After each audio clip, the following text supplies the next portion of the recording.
I never knew my brother had a secret life. If you asked me back then, I would have told you Ben was a good guy. The kind of older brother who protected me from bullies when we were kids, who helped me with my math homework even though he sucked at it himself. I trusted him. I looked up to him. I never imagined that one day I'd be the one to turn him in. It started with a missing girl. Her name was Rachel Green, and she disappeared from our town when I was 17.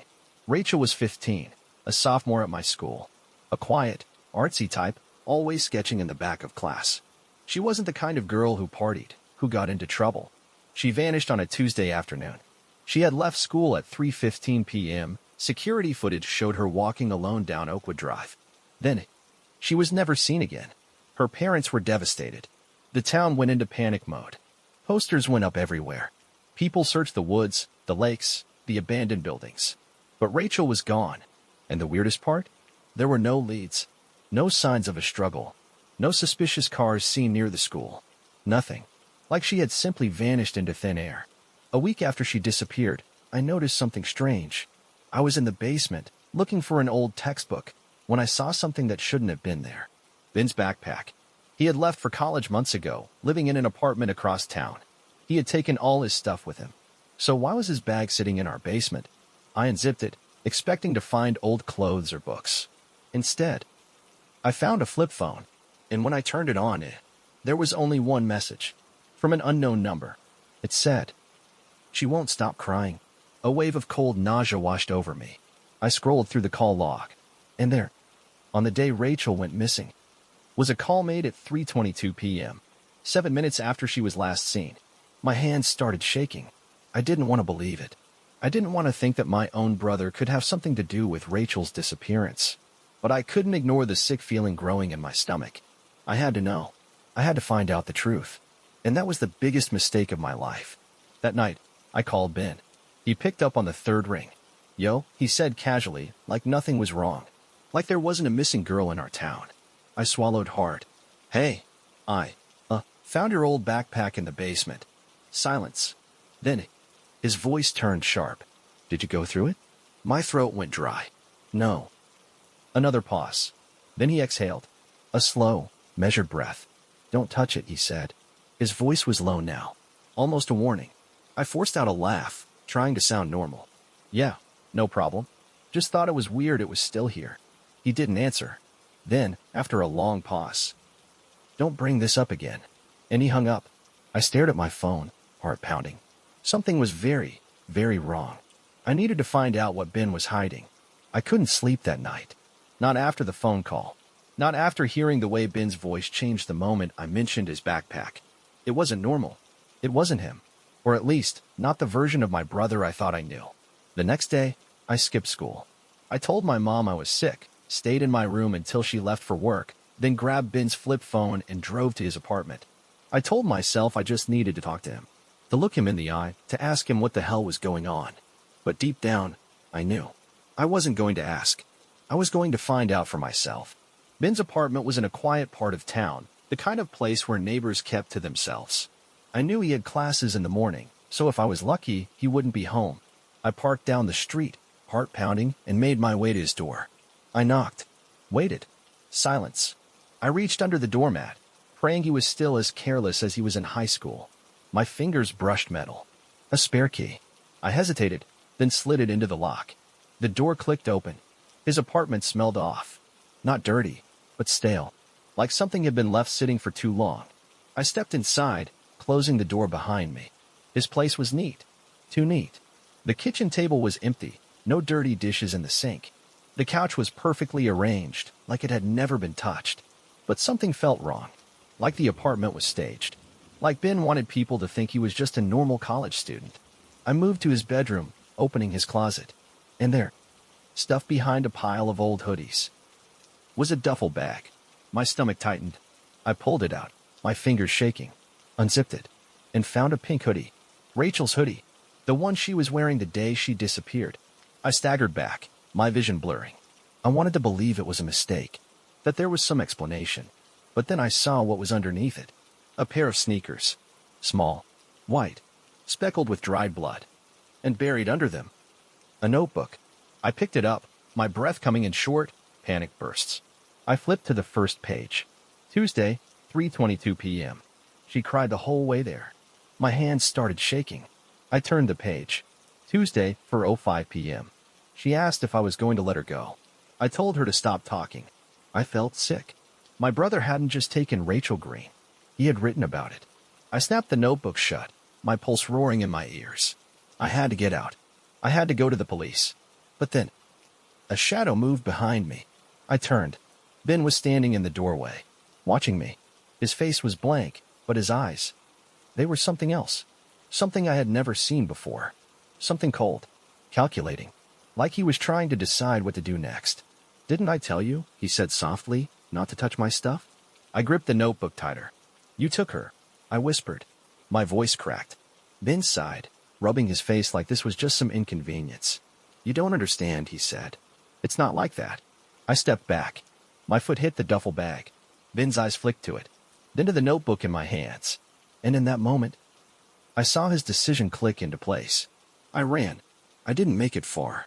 Ben tackled me before I reached the door, slamming me to the ground. The notebook flew from my hands, pages scattering across the floor.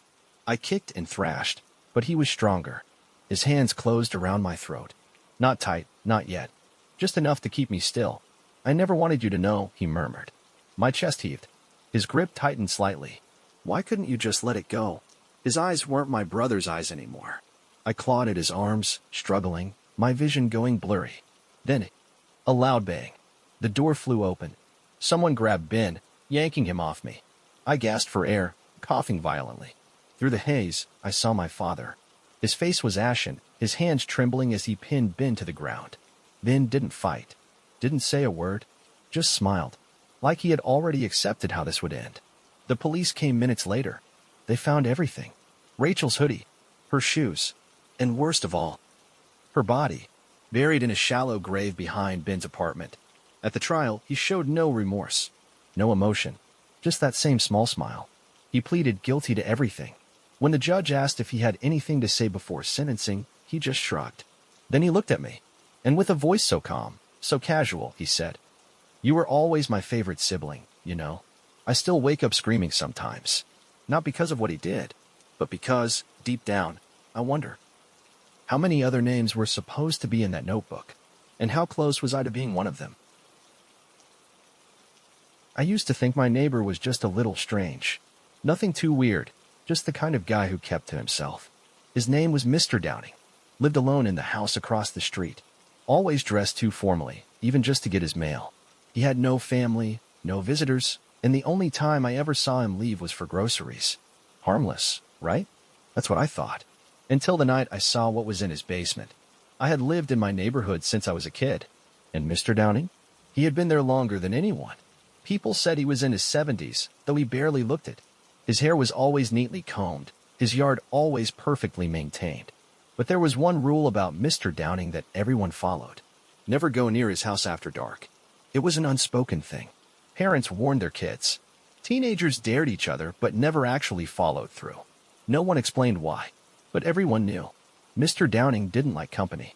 And if you got too close, he'd make sure you never tried again. It was September when I saw it. I had just gotten home late from work.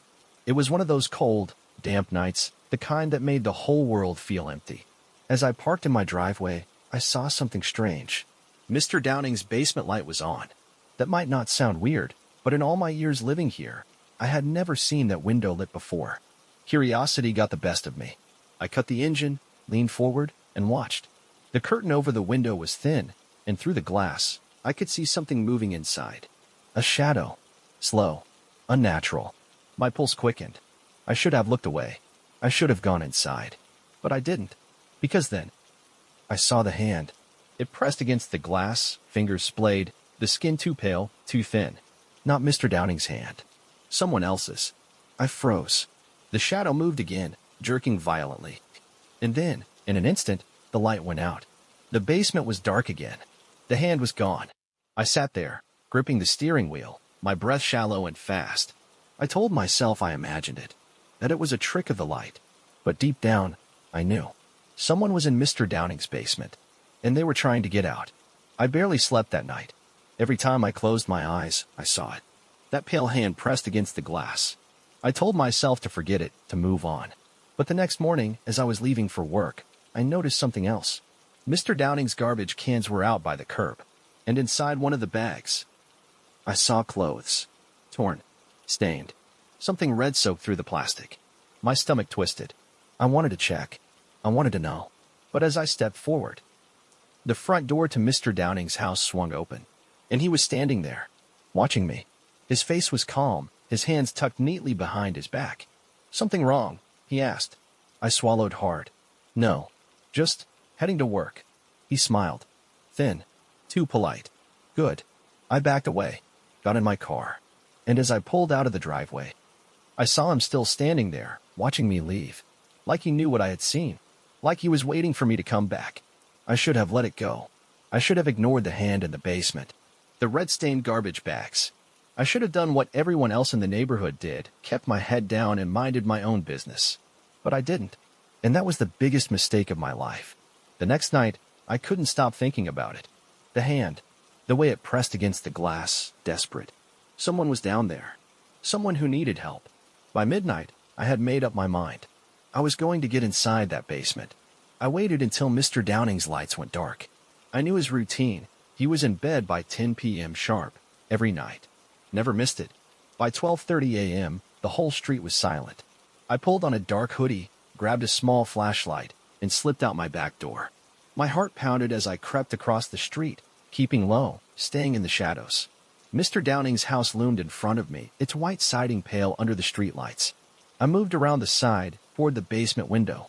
My hands were sweaty as I reached out, gripping the edge of the glass. I pulled. Locked. Damn it. I scanned the house, my eyes landing on the back door. I don't know why, but I reached for it. And when I turned the handle, it opened. My stomach twisted. Why wasn't it locked? Did he know I'd come back? I swallowed hard, stepping inside. The air was thick, musty. I was in the kitchen. It was too clean, like no one actually lived there. The house was silent, but beneath the silence, I heard it, a soft shuffling. From the basement, my pulse roared in my ears as I moved toward the door at the end of the hall. It was slightly open, a crack of darkness leading down. I stepped inside and descended the stairs. The smell hit me first. Rot. Copper. Something old and decayed. My foot hit the last step, and I raised my flashlight. And what I saw was worse than I could have ever imagined. The basement was filled with cages, lining the walls, stacked on top of each other. Some were empty, some weren't. My stomach lurched. Inside the cages were people. A woman with sunken eyes and matted hair, her arms covered in bruises. A man who looked too thin, his face pale, his lips cracked. And in the largest cage, a child, no older than 6 or 7. His wide, terrified eyes met mine. Then, all at once, they started moving. They pressed against the bars, reaching for me, whispering, "Help us. Please, help us." I stumbled back, my flashlight shaking. What the hell? Then, a voice behind me. "Calm. Steady. I was wondering when you'd come inside." My blood froze. I turned slowly. Mr. Downing stood at the top of the stairs. His face was expressionless, but his hands were in his pockets, like he was waiting for something, waiting for me to make a move. I didn't think. I bolted. I raced up the stairs, my feet slamming against the wood. He didn't chase me, didn't say a word. He just watched, smiling, like he knew something I didn't. I burst out the back door, my heart pounding, my breath coming in ragged gasps. I made it to my house, locked the doors, called 911 with shaking hands. I told them everything. The cages, the people, the child. They sent 4 patrol cars. But when the officers went inside, the basement was empty. No cages, no people, no blood, no proof, nothing. It was like it had never been there at all. Mr. Downing watched from his porch as they searched his house. He smiled at me as the cops questioned him, told them I was a troubled young man, said I had been obsessed with him for years. And because I had broken into his house, I was the one who almost got arrested. 2 days later, Mr. Downing moved away. No warning, no forwarding address. He was just gone. And the people in the basement? They were never found. That was 5 years ago. I don't talk about it. People still think I imagined it, that I made it all up. But sometimes, at night, I wake up to my phone buzzing, an unknown number, and when I answer, a child's voice whispers, "Why didn't you save us?" I was the one who found her body. At the time, I was only 9 years old. It was a Saturday afternoon, and I had just come home from my friend's house. My dad's car was in the driveway, the front door slightly ajar. That was strange. My mom was always careful about locking doors. I stepped inside, calling out, "Mom." No answer. I heard water running. I followed the sound to the master bathroom. The door was open just a crack, steam curling out into the hallway. I pushed it open, and my whole world stopped. Mom was in the bathtub, but something was wrong. Her head was tilted at an unnatural angle, half submerged in the water. Her black hair floated around her face, strands clinging to the porcelain. The water wasn't clear. It was a murky, reddish-brown, like it had been sitting there for a long time. A smell hit me, something chemical, sharp, like medicine. For a second, my brain couldn't process what I was seeing. Then, a hand touched my shoulder. I screamed. It was my father. He was calm. Too calm. His voice was flat. "Go outside." I couldn't move. He gripped my arm, harder than necessary. "Go. Now." I stumbled back, nearly tripping over myself as I ran. I didn't understand what was happening, not fully. But something deep in my gut told me. This wasn't an accident. Looking back, the signs had always been there. My parents had the kind of marriage that looked perfect from the outside. Big house, vacations, smiling photos on the mantle. But behind closed doors, there were cracks. My mother, Alyssa, had been different in the months leading up to her death. She had lost weight, her face looking drawn and tired. She barely ate. She barely spoke. And my father? He had been acting strange, too. He started coming home later and later. He started spending more time on his phone, stepping outside to take calls. And then, just a month before her death, he convinced my mom to get surgery. A facelift, to be exact. She had never talked about plastic surgery before, never seemed interested. But suddenly, my dad was pushing for it, saying it would make her feel better about herself. Mom hesitated at first, but Dad was insistent. And when he already had the appointment scheduled, already paid for the procedure in advance, she caved. That's when things started getting worse. After the surgery, she was weak, dizzy, confused. She told me once, in a hushed whisper, that she felt drugged all the time, that my father was giving her pills she didn't recognize. She said, "I don't even know what I'm taking anymore." And then, just days later, she was gone. The autopsy report said drowning. A tragic accident. My father was devastated. Or at least, that's how it looked. He cried at the funeral, gave a moving speech, held me close and told me we'd get through this together. But something was off. And I wasn't the only one who thought so. My older sister, Hannah, didn't believe it either. She was in medical school, studying to be a doctor. She knew that Mom wasn't supposed to be taking that many medications. And when she checked the bathroom cabinet, most of the pill bottles were gone, like someone had cleaned them out. Then there was Dad's behavior. 2 weeks after the funeral, I woke up in the middle of the night. I heard voices downstairs. A woman's voice. I crept down the stairs, hard hammering. And there, sitting on the couch, was a woman I had never seen before. She was young, maybe mid-30s. Pretty, blonde. And my father? He was sitting way too close to her, laughing, smiling, touching her knee. My stomach twisted. Mom's body wasn't even cold yet. Hannah started digging. She pulled phone records, emails, credit card statements. And what she found made my blood run cold. Dad had been having an affair. For years. The woman on the couch? Her name was Jessica. And she wasn't just his mistress. She was living in our house now. I confronted him one night. "Who is she?" Dad sighed, rubbing his temples. "She's here to help us," he said. That's when I noticed the ring on Jessica's finger. Not just any ring. Mom's ring. The one she had worn every day for 20 years. I felt sick. I stormed upstairs. Slammed the door. That night, I heard whispers in the hallway. Jessica and my dad. Low voices. Urgent. Then, my father said something I'll never forget. "They're starting to ask too many questions." I didn't sleep that night. I lay in bed, staring at the ceiling, my mind racing. They're starting to ask too many questions. Who was they? Me? My sister? The cops? By the time morning came, I was sure of one thing. My father had killed my mother, and I was going to prove it. Hannah was already awake when I came downstairs. She was sitting at the kitchen table, flipping through a stack of papers. Her face was pale. "Where did you get those?" I asked. She looked up. Her eyes were red-rimmed, like she hadn't slept either. Mom's medical records. She swallowed hard.